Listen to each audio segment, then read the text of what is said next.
breaking out of the zone as well as regrouping. So here, neither player's on the boards, but because there's a lot of space, it's relatively easy to move the puck out of the zone. Again here, the winger comes out of the zone, and it's only due to that funny bounce off the boards that it gets past the defenseman on the point. So that winger needs to stay down about the half boards.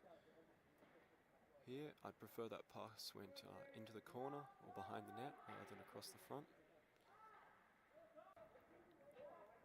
Another one here. They're talking, passes behind the net, up to the winger on the half boards, and an easy pass out of the zone. That's more like a textbook maneuver.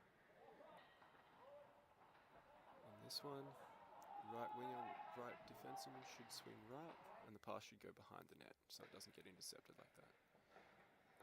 Going up to a C-grade game here. I lose the puck because the linesman can't tell. I've got a person on me, so I will throw it behind the net. My defenseman picks it up in the corner, taps it out to my winger on the half boards in theory, who then takes it out of the zone. As it is, got caught up a little bit there, but we still get the breakout. This one, similar thing. Goes around the back of the net, gets played up to the winger. Because we've stretched things out and moved the puck out quickly, there's a lot of space there. On this one, number 15 in blue is calling for the puck, gets it in the corner, throws it up. Winger's not on the half boards, so it gets caught by the defenseman. As it is, we now get it out, but if that winger's in the right spot, it's easier. A couple of things on entering the zone. Notably the drop pass.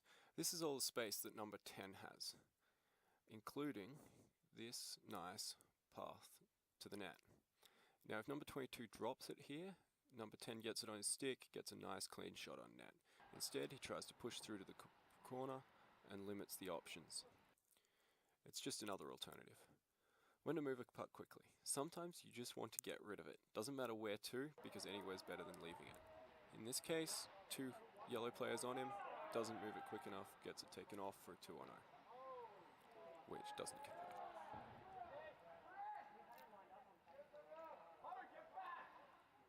That was moving it quickly. Again here, number 22 gets rid of it quickly because the alternative is trying to fight 2 opposition players for the puck, and you're rarely going to win 2-on-1 in open ice, especially if you don't currently have control.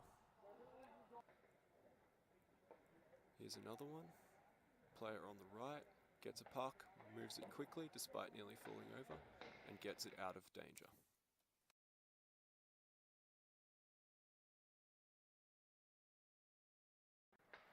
The aim when you're covering a passing line is to prevent that gap from opening up.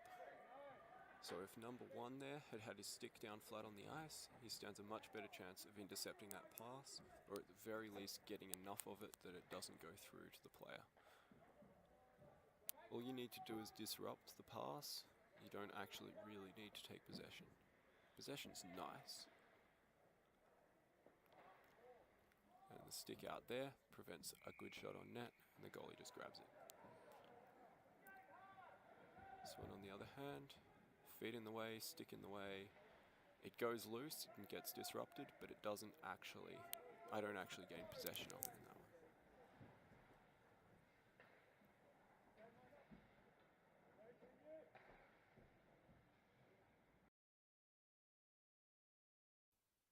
Looking at breakaways here, you'll notice that the D-man pinched in even further and then takes a line to where the player is rather than where they will be. On this one, defenseman got there first but got out-muscled on the puck.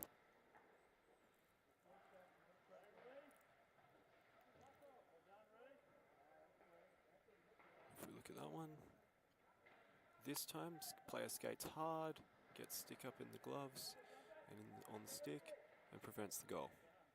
Unfortunately, on this one, defenseman takes a really good line, prevents the attacker from getting any time. You see here, comes through, matching height with them, goes down, blocks the shot a little bit, makes her rush the shot, and the goalie makes the save.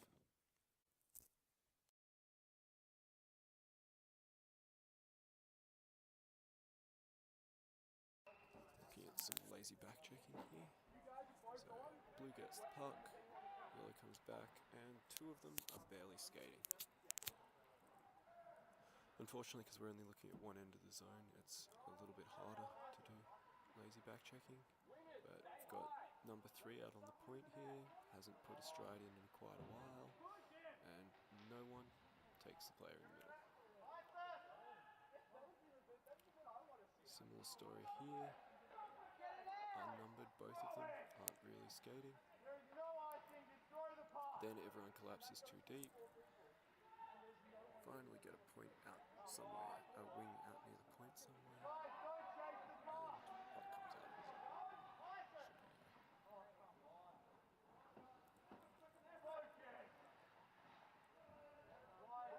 This is better back checking.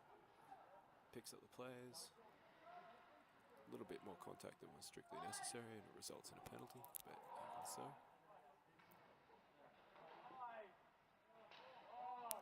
Okay, here we're looking at regrouping and breaking out. There's a bunch of good and bad ones in here.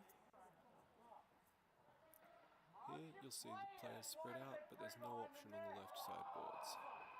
It works because there's a lot of space, but goes for an icing. Here, lots of room.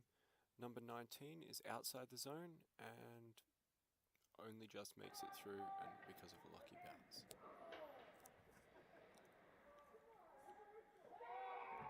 Next one here gets played to the center of the net. I'd much rather that puck went into the corner or behind the net.